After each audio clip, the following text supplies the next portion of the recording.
Hello and welcome to Religion and Life. I'm your host, Ozzie. Sometimes religious truth is found in a theological text, sometimes in a sermon, but often it's a story that unveils the greatest spiritual insights. Stories from the pen of gifted artists can liberate us from the mundane in order to open us to transcendent reality. My guest today is one of these rare gifted artists, a storyteller who challenges us and changes us with visions of the gritty realities of life. Welcome, Mark Powell. Oh, thank you so much for having me, Ozzie. It's great to have you. You've been on the program before, and I always love having you here. And so this needs to be a tradition. Every time you write a new novel, you're going to come here first, right? And, it would be my pleasure. And speaking of a new novel, you've done it again. Well, I've done something. I think Hurricane Season, your newest novel, which is set to actually be published in about a month or less. Mm-hmm. Yeah, a few weeks. Is your 8th novel, I believe. I believe you're correct. Something like that. Yes. And looking here at the cover, looking forward to holding that in my hands. But if you will, just tell us a little bit about Hurricane Season. I always like to hear the description from the author's point of view. Sure, absolutely. It is sort of, I would call it perhaps a braided story. It is told by a narrator who, while not me, is not necessarily unlike me and shares some biographical details. Very much like you in some ways. Yes, yeah, and very much so.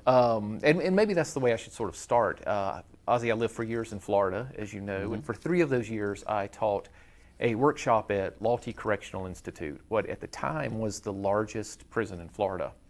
And I just met some absolutely fascinating men and got to be pretty close to some of them.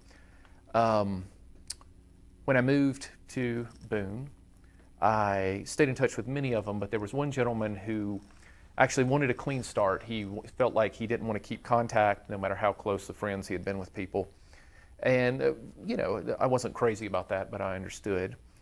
Years passed, and I was in my office here at App State, maybe in the fall of 2017, and I got a phone call.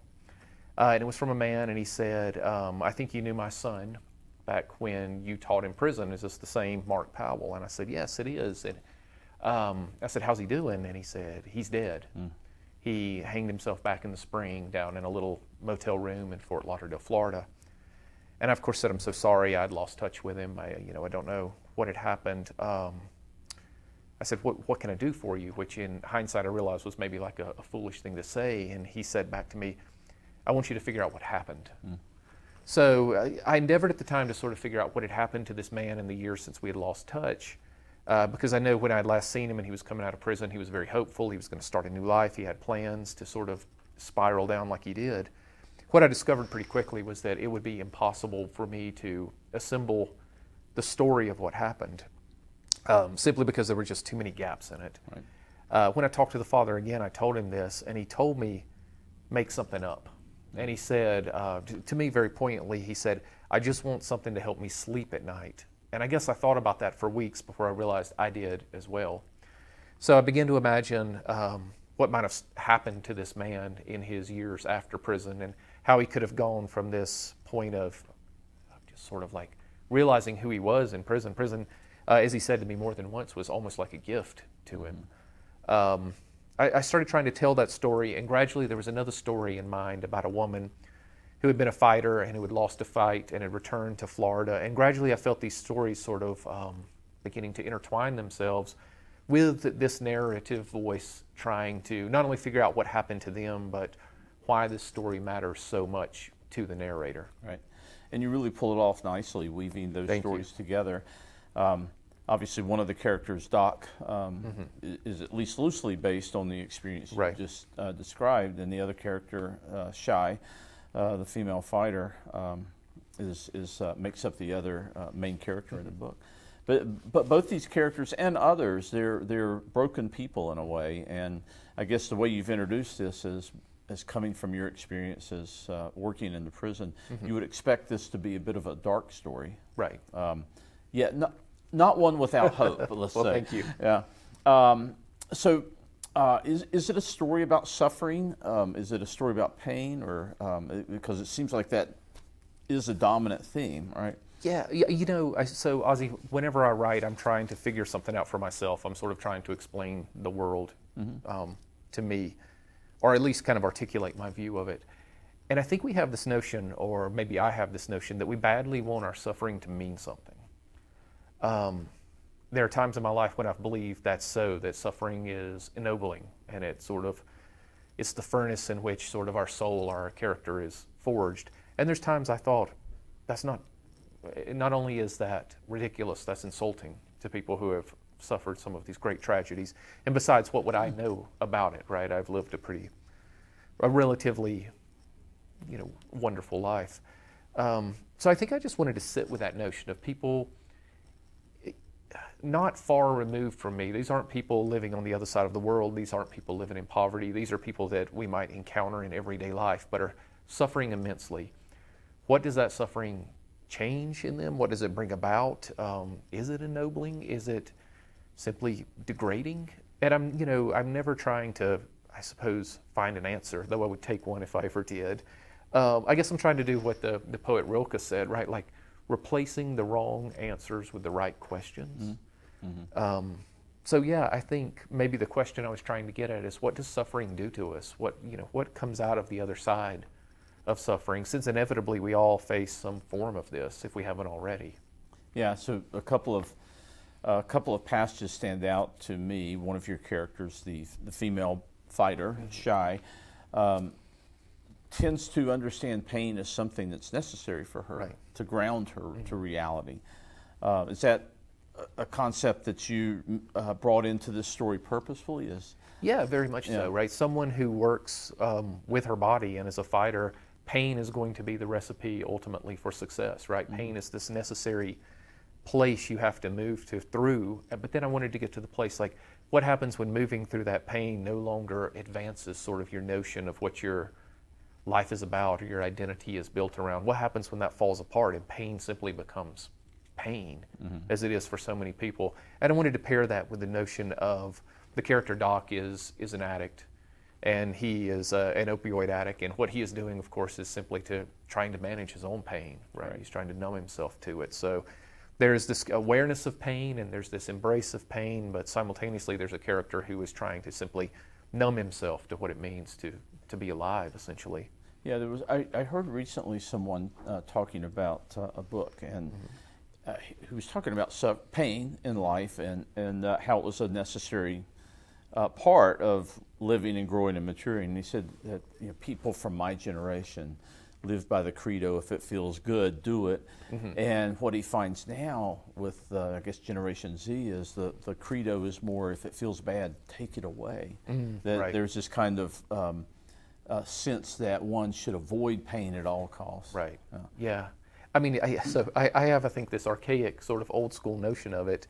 And maybe this is just growing up in like the rural South, and I went to a military college that was physically pretty tough. It, in fact, was sometimes literally painful in the most literal sense.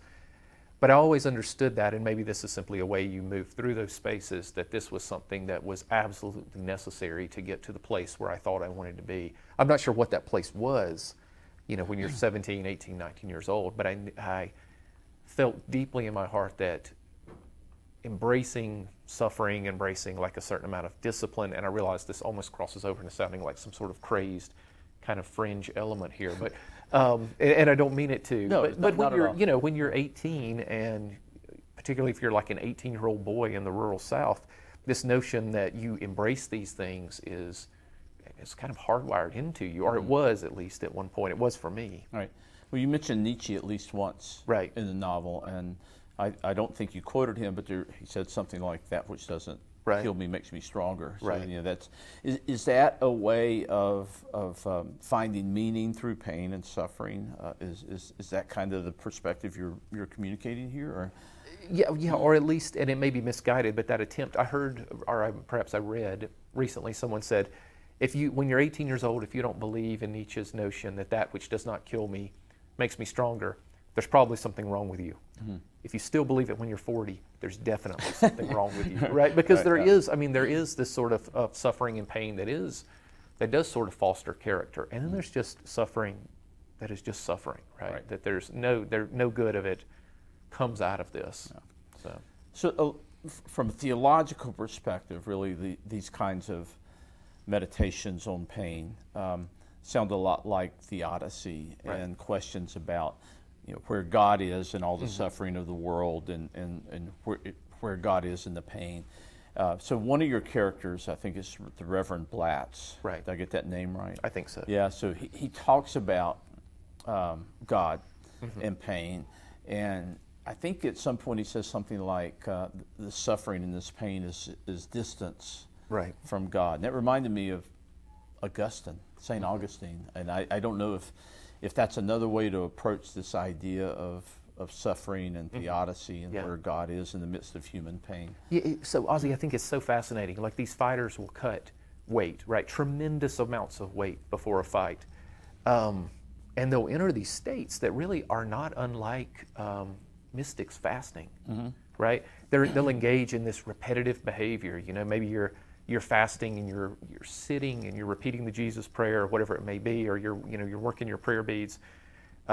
It's not that far removed in a way from someone who is cutting weight and spending hours a day on a treadmill or hours a day like striking a heavy bag. There's this repetitive nature.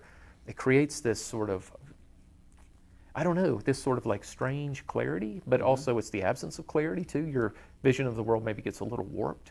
One of the things, we were talking earlier about running, and I trot now, but when I was younger, I was a pretty serious runner. And one of the things I found so interesting about it is if you ran long enough, you could enter a state that's not at all unlike prayer, right? I mean, it brings this sort of, it's like drinking the coldest water, feeling it pass through you. But to get there actually requires passing through a certain amount of pain. Yeah. So, and suffering. So there's something there. I'm not, again, as a novelist, I'm so glad I'm not a theologian because I don't have these answers, but I have these notions that I just sort of want to go into these places and kind of sit with these questions. Well, you have a theme that runs throughout, really. In fact, you mentioned at one point the mystical experience, and I think I remember that you described it as kind of intense attention, right? Mindfulness. Yeah. So you've got this theme that runs throughout of these different ways of seeking this kind of spiritual state that you described. And in some ways, this is what your characters are after, either through through drugs that leads to addiction or through the discipline of fighting. Yeah. So how does, I can't run that much anymore. So, Right. so how does one find that state of spiritual bliss or ecstasy or mystical experience, or however you might want to describe it? Oh, Ozzie, I know. If I knew my friend, I would not be writing novels, I think. Okay. I think that's like a large part of my life's project is figuring that out, right? How one arrives at those states of just simple contentment. For me, it's never been, I've tried various meditation practices throughout my life, but I'm wound a little too tight, I think, to sit long enough to do anything. So for me, it's always been through physical things, and particularly things that force you to pay attention to the world moment by moment, right? If you're running, there's that interesting sort of tension. If you're running, say, on a trail, you can both completely lose track of what you're doing, right? You sink into a different state. But on some level, you're keenly attuned to where your foot is landing, right? Like, where's that rock? Where's this little, whatever it may be, the next step. Yeah. I've dabbled in various kinds of martial arts as very much the dilettante. But I know one thing: when someone is about to hit you, your mind focuses with an intensity that must approach like religious intensity. You are aware of that and nothing else. Yeah. So I like this idea you're working with here, that there's this connection between the physical and the spiritual. If you allow me to describe it that way. Yeah. And then I read one of the blurbs that's going to go in the front of your book by Pete Duvall. He said, Powell's work is so clearly sourced to the wellspring of all spiritual understanding, this physical world. Can you comment on that? I'm grateful for the blurb. I like it a lot. That is very much what I aspire to, right? The sort of moment by moment attention we pay to what is directly in front of us. And of course, it's one of the most difficult things in the world, right? To be as aware as possible. It's part of, I guess, the notion, and it feels like a cliche to say it, but it's part of the notion of attempting to live an authentic life, to be present to what's right there. I think of, that Tolstoy, his parable, like what are the three questions? Who is the most important person? The person in front of you. What is the most important time right now? What is the most important place? Exactly where you are, right? Yeah. I guess if we're going to, Flannery O'Connor talked about this, right? She said, if grace is going to come, it's going to come from the ground up, right? We're going to find it in the dust on our fingers. We're going to find it right in front of us, not in some abstract thinking. I love, I don't know if you're familiar with the poet Christian Wyman. He teaches at Yale Divinity School, but he has a wonderful book called My Bright Abyss about mysticism. And then he says, sometimes though, what I feel like is I just need to get up off my mystified butt, right? Like, Right. and just be in the world, be Yeah. physically in the world with other people. So, yeah, and I think like fiction at its best works when it's very tactile, when it's very specific, when you can put your hands on it, that sort of. Yeah.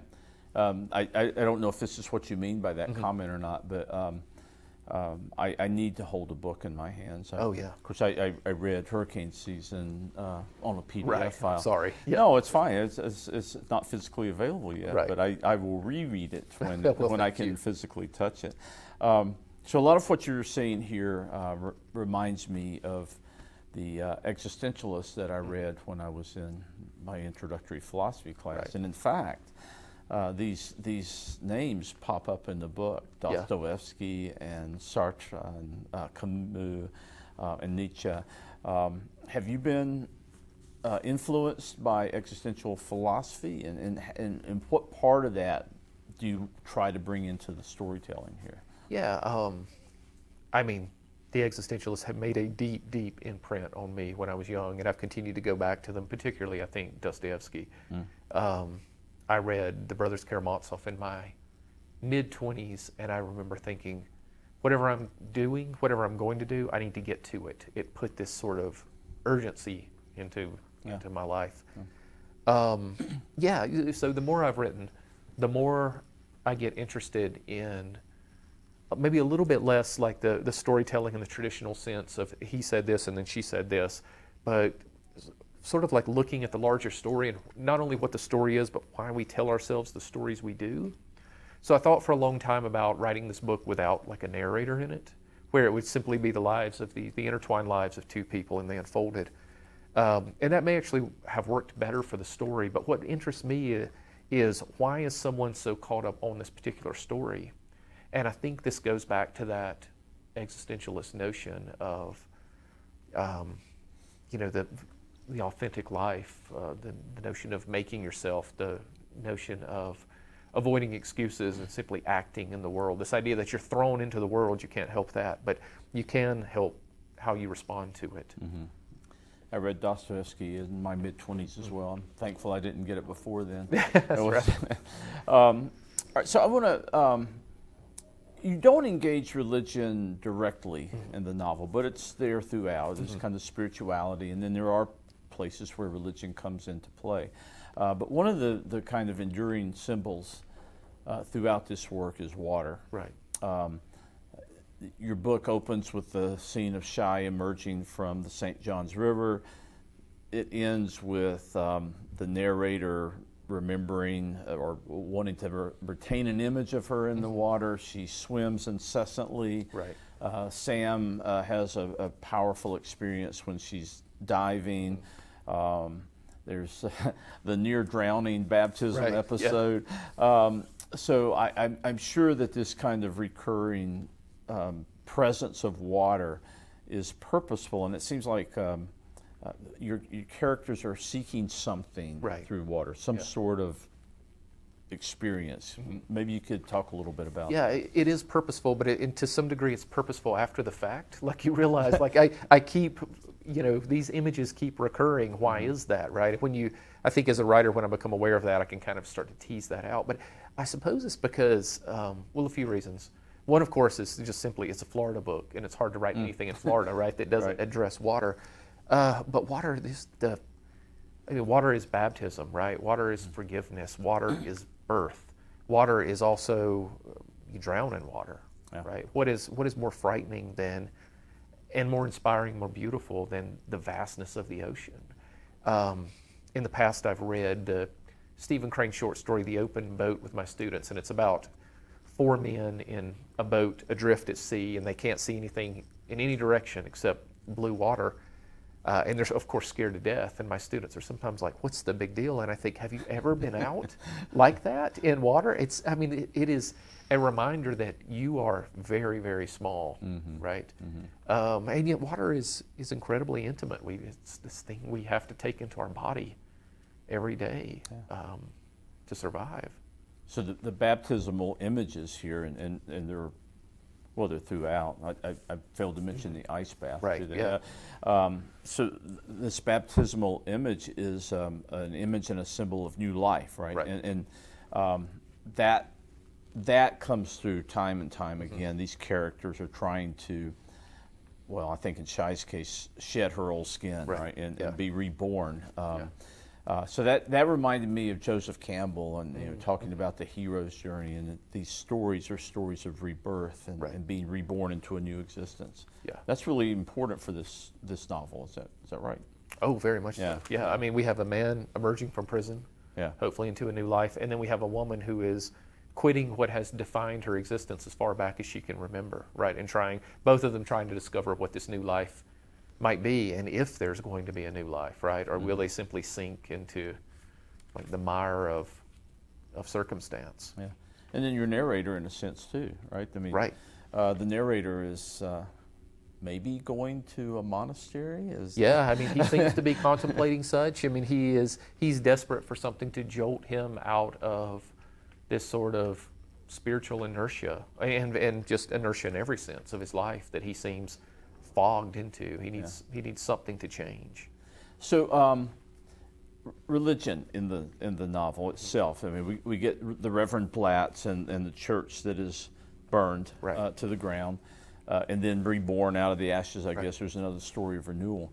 But it seems like most of the characters here, who they're all broken and they're all seekers, and they come to religion, as the Reverend Blatt says, on their knees. Right? They come to religion almost at their darkest moments, and seeking some sort of balm, I guess. Is that the way religion functions, do you think? Or is that just the way these, I mean, I don't want to generalize too much. Is that just the way these characters interact with religion? I think, Ozzie, it's one of the ways religion functions, right? I mean, that there's so many embodiments of religion, right? There is a social aspect that can be both detrimental, like the clubbish part of it, but also like the sense of a community. And then there's that, there's all of the wonderful things one can derive from religion, from friendship and community and purpose. But then there is that ground level existential dread that maybe happens a few times in life when you are faced with something incredibly difficult. And you realize that beneath all of those things, beneath the basement, beneath the sub-basement of all of those notions, you need something to hold on to. And I think that's what these characters, that's the spiral they're in. They are getting to that point where they need religion to save them, if you will. And I don't mean that in the traditional evangelical sense of like saying a particular prayer. They need something to give purpose to their life, to sort of. Does that make sense? That absolutely makes sense, yeah. So in this scene where the narrator is at that point, I think, where he's seeking purpose, and there's almost a kind of conversion experience for him, and he finds himself at the river, and the preacher takes him in to baptize him and tries to drown him. Right. Where did that come from? I mean, that's that is a Flannery O'Connor moment, isn't it? No, and I'm, like Dostoevsky, Flannery O'Connor has been seared so deep into my brain, she probably emerges without my even being aware of it. And I wasn't sure that was going to happen actually until I wrote it. But then I thought, this Reverend is a good, upright man. But he's also very angry, and he also feels this guy has done something really horrible, or is going to do. He's going to take advantage of this situation. And I suppose I just thought he very well might try this. Maybe not to literally kill the guy and leave him in the body, but at least in that moment he sort of loses his temper. Right. he certainly didn't see it coming. Right. Yeah. And that's toward the end of the novel, but it really caught me by surprise. Just a couple of quotes I'd like for you to respond to, okay? There is so much sin in the world. Yeah.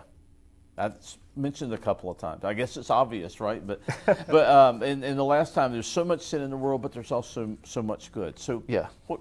what predominates in our world? Is it sin or is it the good? I think, if you had asked me that years ago, I would have said the sin part, and I might have even shied away from using that language. Yeah. I might have said, I don't know, evil. But I mean, and I think maybe to my mind, there's a difference in saying like evil and sin. Since sin to some degree in certain theological concepts is like a distance from God. I used to think it was this dark thing, and I used to think it was the job of the novelist, or at least the job of this novelist, to sort of rub the reader's face in it. I think that's false. I think that is every bit as false as something that doesn't show any darkness. I think we live in this tension. I think for the most part we want to be good, but for the this is a hard world to be good in. Right.